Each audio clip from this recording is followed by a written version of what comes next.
الحمد لله. ازيك حضرتك؟ مرحبا. الحمد لله. اتفضلي يا لو بنتي. سمحت كنت عايزه انا عندي 18 سنه تمام. ولابسه الحجاب بقالي سنه وملتزمه جدا في الصلاه تمام. وبصلي على سيدنا محمد وكل حاجه. صلى الله عليه بس وسلم. انا مخنوقه شويه من الحجاب، يعني بقالي كتير مخنوقه منه وعايزه اقلعه. تمام. ومش عارفه، يعني في ناس وكده قالوا لي ان هم إن لو قلعته هبقى ملعونه ومطروده من رحمه ربنا. تمام. فيعني كده صح ولا ايه؟ خلاص المفروض اسمعي. اعمل ايه؟ اسمع وانا اسمع. حاولت يعني كتير يعني اشيل من دماغي الفكره دي، بس ما عرفتش يعني. تمام. حاضر. شكرا جزيلا ليك، ربنا يبارك فيك ويكرمك. هو فعلا السؤال ده يمكن جاي برضه في وقته، لانه هو من ضمن الازمات اللي بتحصل في عالمنا دلوقتي حكايه الحجاب. انا الحقيقه لا هتوقف عند الحجاب باعتبار انه يقوم عليه الاسلام، ولا هاغفر الحكم بتاعه. حكم بتاع الحجاب ايه؟ الحجاب فريضه اللي فرضها ربنا. فاي واحده الحجاب فريضه اللي فرضها ربنا. الادله هقول ادله بعدين، حاضر، يعني هقولها واحنا مع بعض. بس عاوز اقول، بس اي واحده بقى عاوزه تقلع الحجاب، مش تستأذين شيخ، مش تستأذيني شيخ يا سحر، استأذيني اللي فرضه. خالد الجندي ما فرضش عليك الحجاب. انا شخصيا انا ماليش مشكله مع الحجاب وعدم الحجاب. اللي عاوزه تقلع الحجاب تستأذن ربنا، مش تستأذني انا. طب انا اقدر استأذن ربنا ازاي؟ والله انا ما اعرفش. يعني حضرتك ليك مبررات انك تقلع الحجاب، اقلعيه، بس المهم انك تجهزي انك انت هتقنعي ربنا بدوت ولا لا. هتقنعيه ازاي ان عندك ظرف تقلع الحجاب فيه؟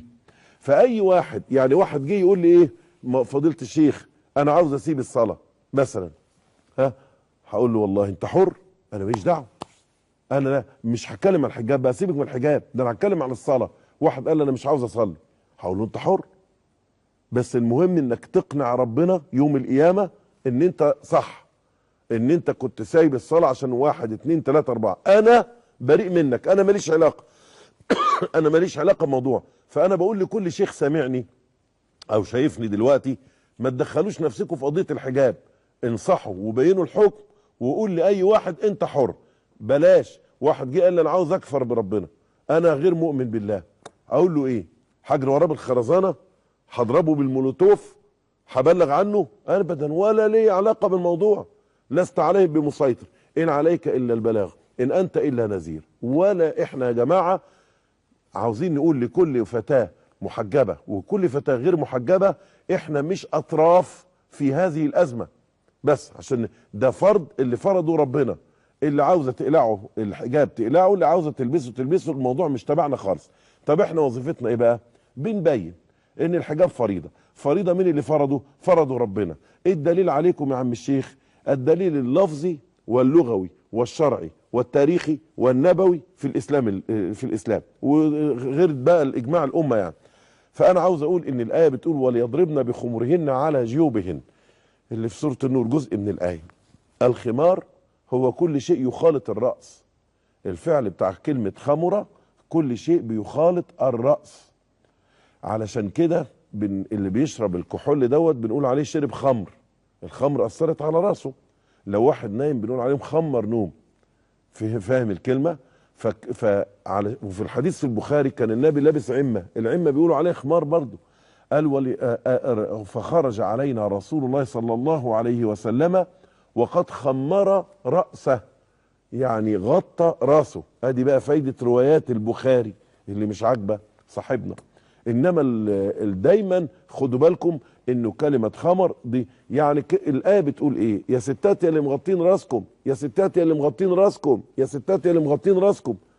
قالوا له نعم يا رب. قال لهم الغطا الراسكم ده اللي هو اسمه الخمار، عارفينه؟ قالوا له ايوه يا رب. قال لهم طولوه عشان يغطي صدركم كمان. وليضربن بخمرهن، يعني اللي هي موجوده فعلا، على جيوبهن، يعني على بقيه الفتحات اللي موجوده في الجسم. انا بس عاوز انبه اي واحده شاكه في موضوع ان الحجاب فريضه. الحجاب ده مصطلح احنا بنقوله في مصر نقصد بيه غطاء الراس. في السعوديه لو قلت لهم حجاب يقصدون بيه غطاء الوجه، عشان بس ما حدش ينقل فتوى من هنا ويحطها هنا، بس بالواضح. نرجع مرجوعنا، لو جينا لموضوع الخمار اللي هو الحجاب، اي واحده شاكه ان شعرها عوره تقف في اوضه وتقفل الباب على نفسها بالمفتاح. معهاش حد في الاوضه، خلاص نسالها بقى تقدري تصلي وشعرك مكشوف؟ ان قالت اقدر اصلي وشعرها مكشوف يبقى هي بتقول ان الشعر مش عوره. انما لو ما عرفتش وقالت لا ما ينفعش اصلي وشعري مكشوف، يبقى ده اقرار من كل امراه مؤمنه انها شعرها عوره. عموما العلماء الحديث قالوا ان الحجاب فريضه، البخاري ومسلم والترمذي والنسائي وابن ماجه وابو داود. الفقهاء قالوا ان الحجاب فريضه، الشافعي ومالك وابن حنبل وابو حنيفه وليس بن سعد والامام ابن القيم والامام ابن تيميه والامام ابن سعد والامام ابن الجوزي والامام الحسن البصري والامام سعيد بن جبير وسعيد بن المسيب وكل ائمه الفقه. علماء التفسير قالوا ان الحجاب فريضه، الامام ابن كثير والزمخشري والطبري والالوسي والفخر الدين الرازي وكل علماء لم يشذ منهم مفسر واحد خالص. فيش غير النصابين اللي طلعوا علينا في الايام دي، اللي يقول لك انا جاي من استراليا والتاني يقول لك انا جاي من المعبد. هم دول بس شويه نصابين وجوم وربنا ابتلانا بيهم، وربنا ان شاء الله يخلصنا منهم على خير، اللي قالوا ان الحجاب مش فريضه. وهذا لا يعتد به ابدا باي حال من الاحوال. طبعا هل الزهق من الفريضه يخليني اسيبها؟ طب انا زهقان من الصلاه، حضرتك دلوقتي يا سحر زهقانه من الحجاب، انا برضو عاوز اقول لك انا زهقان من الصلاه، اقتراحك ايه؟ اسيب الصلاه؟ واحد زميلي زهقان من الصيام، ما بيحبش الصيام ورمضان، نقول له يلا اي واحد يا حبايبي اللي زهقان منها يسيبها؟ يا جماعه ربنا قال واستعينوا بالصبر وايه والصلاه وانها لكبيره الا على الخاشعين. ربنا يثبتك ويبعد عنك شياطين الانس اللي بيتكلموا من غير علم. تمام. الاستاذ صلاح معانا، اهلا بيك يا استاذ صلاح.